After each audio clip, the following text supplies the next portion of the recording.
বাংলাদেশের সুন্দর জেলাগুলোর যদি লিস্ট করা হয় তাহলে সিলেট থাকবে তার প্রথম সারিতে। তাই আজকে আমরা যাচ্ছি ৩৬০ আউলিয়ার দেশ, পূর্ণভূমি খ্যাত, সৌন্দর্যে ঘেরা সিলেটে। সিলেটের অপার্থিব সৌন্দর্য আপনাকে মুগ্ধ করতে বাধ্য।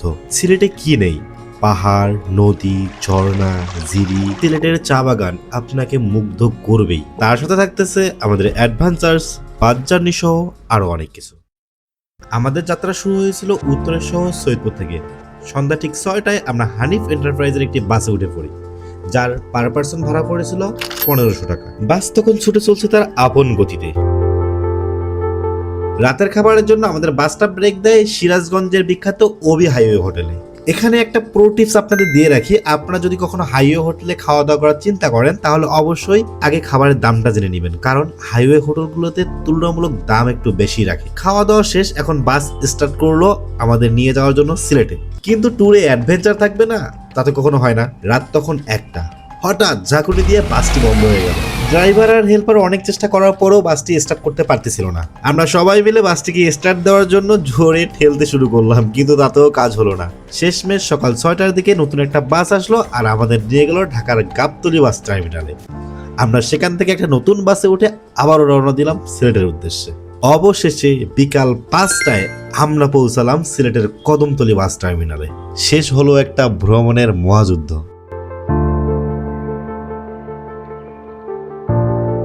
সিলেটে নেমেই আমরা দরগা গেটের কাছে একটা হোটেল রুম বুক করি। শরীর তখন ক্লান্তিতে ভেঙে আসছিল। তারপরেও আমরা ফ্রেশ হয়ে চলে গেলাম হযরত শাহজালাল রাদিয়াল্লাহু মাজারে। মনটা এক অদ্ভুত শান্তিতে ভরে গেল। এরপর মন্টানা নামে একটা রেস্টুরেন্টে রাতের খাবার খেয়ে দীর্ঘ ২৪টা ঘন্টা বাসে থাকার পর অনেক ক্লান্ত, এখন জাস্ট রুমে আসলাম একটু ফ্রেশ হয়ে জাস্ট একটা ঘুম দিব। Good morning Sylhet. এখন আমরা যাবো হোটেলের ডাইনিং রুমে। বুফে ব্রেকফাস্ট আছে আমাদের জন্য, তো চলেন দেখি কেমন ব্রেকফাস্ট। এখানে ছিল ফিরনি, সবজি, ডিম ভাজি, তার সাথে ডাল, অ্যান্ড এদিকে মেবি খিচুড়ি ছিল। হ্যাঁ, খিচুড়ি। তারপর এখানে ছিল পরোটা, আর এইদিকে চা এবং শরবত ছিল। কমপ্লিমেন্টারি ব্রেকফাস্ট হিসাবে এটা ভালো ছিল। পেট পুজো শেষে আমরা একটা সিএনজি রিজার্ভ করে আমরা এখন রওনা দিলাম আমাদের প্রথম ডেস্টিনেশন জাফলং এর উদ্দেশ্যে। সিলেটের অসাধারণ রাস্তার সৌন্দর্য উপভোগ করতে করতে আমরা চলে এলাম শ্রীপুর চা বাগানে। জায়গাটি হচ্ছে শ্রীপুর চা বাগান বলা হয়। এর পিছনে হচ্ছে মেঘালয়ের বড় বড় পাহাড় দেখতেছেন, কিন্তু দুর্ভাগ্যের বিষয় হচ্ছে এই পাহাড়গুলো একটাও বাংলাদেশে পড়েনি, সবগুলো ইন্ডিয়ায়। কিন্তু এখান থেকে দেখতে একবারে চমৎকার লাগতেছে। এই যে দূরে একটা হচ্ছে দেখতে পাচ্ছেন হয়তো ওয়াটারফল, আর মেঘ আর পাহাড় লুকোচুরি খেলতেছে এরকম মনে হচ্ছে। এখান থেকে ওপেন চোখে ভারতের মেঘালয়ের ওই বিশাল পাহাড়গুলো জাস্ট অবিশ্বাস্য লাগতেছিল। এই জায়গাটি পড়বে সিলেট থেকে যখন জাফলংয়ে যাওয়া হয়, জয়ন্তাপুর পার হয়ে ঠিক জয়ন্তাপুর আর জাফলংয়ের মাঝামাঝি জায়গায় হয়তো এই জায়গাটা এসে অবশ্যই নামবেন। অনেক মানুষ এখানে নামে, অনেকেই এখানে বসে ছবি তুলে ভিডিও করে। আসলে ভিউটা অনেক সুন্দর, এই জন্যই সবাই আসে। শ্রীপুর পার হয়ে আমরা আবার রওনা দিলাম জাফলংয়ের উদ্দেশ্যে। একটু পরেই আমরা পৌঁছে গেলাম সিলেটের সিগনেচার টুরিস্ট স্পট জাফলংয়ে। চোখ মেলতেই চোখের সামনে ভেসে উঠলো মেঘালয়ের ডাউকি শহর। এরপর একটু ট্রেকিং করে আমরা পৌঁছে গেলাম জাফলং 0 পয়েন্টের কাছাকাছি। জনপ্রতি ১০০ টাকা নৌকা ভাড়া দিয়ে রওনা হলাম মায়াবী ঝর্ণার দিকে। এখানে একটা কথা বলে রাখি, অনেকেই এখানে এসে আপনাকে বলতে পারে যে আপনাকে পার্সোনালি ঘুরে নিয়ে আসবে, অনেকগুলো স্পট ঘোরাবে, কিন্তু তাদের কথায় সায় না দেওয়াই ভালো। তাদের সাথে গেলে হয়তো আপনি স্ক্যামেরও শিকার হতে পারেন। ৫ মিনিটের মধ্যেই আমরা চলে আসলাম মায়াবী ঝর্ণার কাছাকাছি। আবার স্থানীয়রা এই ঝর্ণাকে সংগ্রাম পুঞ্জি ঝর্ণাও বলে থাকে।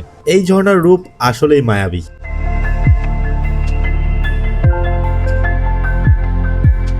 এই জায়গাটা আমরা রিলসে এরকম দেখি, এটা কিন্তু মোটেও এরকম না। আর ছুটির দিনে ভুলেও আসবেন না, আসলে ঠিক ঝর্ণা কম, মানুষ বেশি দেখতে পাবেন। এরপর আমরা কিছুক্ষণ হেঁটে হেঁটে চলে আসি জাফলং 0 পয়েন্টের কাছাকাছি। এখানে দৃশ্যটা দেখার মতো, অনেকে এখানে ছবি তুলে ভিডিও করে।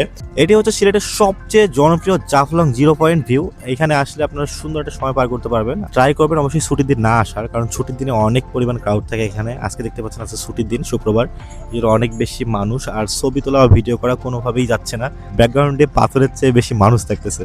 যে এটা হচ্ছে ইন্ডিয়া ও বাংলাদেশের 0 পয়েন্ট। আমরা এখন আছি নো ম্যানস ল্যান্ডে। তো এখানে যদি আপনারা একবার দেখেন, এখানে হচ্ছে ইন্ডিয়ার পর্যটকরা ঘুরতে আসছে, আর এইদিকে হচ্ছে বাংলাদেশের পর্যটক ঘুরতে আসছে। যদিও তুলনামূলক ইন্ডিয়ার পর্যটক আমাদের থেকে অনেক কম, আর আমাদের বাংলাদেশের অনেক বেশি। আমরা এখানে বেশ কিছুক্ষণ সময় কাটিয়ে এখানে খাওয়া দাওয়া করে আমরা বের হলাম নেক্সট ডেস্টিনেশনের উদ্দেশ্যে। জাবলং থেকে বিদায় নিয়ে তামাবিল বর্ডারে আমরা কিছু সময় পার করলাম, তারপর আমরা চলে গেলাম লালাখালের উদ্দেশ্যে। লালাখালের মূল আকর্ষণ হলো এর স্বচ্ছ নীল পানি। আমরা একটা শেয়ার্ড বোট নিয়ে নিলাম, কিন্তু আমাদের কপালে কি নীল পানি আদৌ আছে? এখানে একটা কথা বলে রাখি, আপনারা যদি অনেকজন হন তাহলে অবশ্যই একটা নিজে বোট নিয়ে নেবেন, আর তাছাড়া শেয়ার্ড বোট নিতে পারেন। এখানে কয়েকজন টুরিস্টের সাথে কথা বলে আপনারা শেয়ার করে একটা বোট নিতে পারেন, যেখানে একটা বোটের ভাড়া রাখে 1600 টাকার মতো। সেগুলো আপনারা শেয়ার দিয়ে দিলে আপনাদের খরচ কিছুটা বাঁচবে। এখন আছি লালাখালে। লালাখালে একটা ট্রলার নিয়ে আমরা যাচ্ছি লালাখালে সেই নীল পানির উদ্দেশ্যে। যদিও নীল পানি হয়তো পাবো না, কারণ কিছুক্ষণ আগেই বৃষ্টি হলো সকালবেলার দিকে, এখন পানি অনেকটাই ঘোলা। তারপরও যাচ্ছি দেখার জন্য, দেখি ভাগ্যে কি আছে। না, নীল পানি দেখতে না পেলেও আমরা পেয়েছিলাম লালচে পানি। তবে পানি যাই হোক না কেন, এই জায়গাটা আপনাকে বান্দরবনের সাঙ্গু নদীর ফিল দেবে। দুই দিকে পাহাড় আর মাঝখান দিয়ে বয়ে গেছে স্রোতধারা, দেখতে জাস্ট অসাধারণ।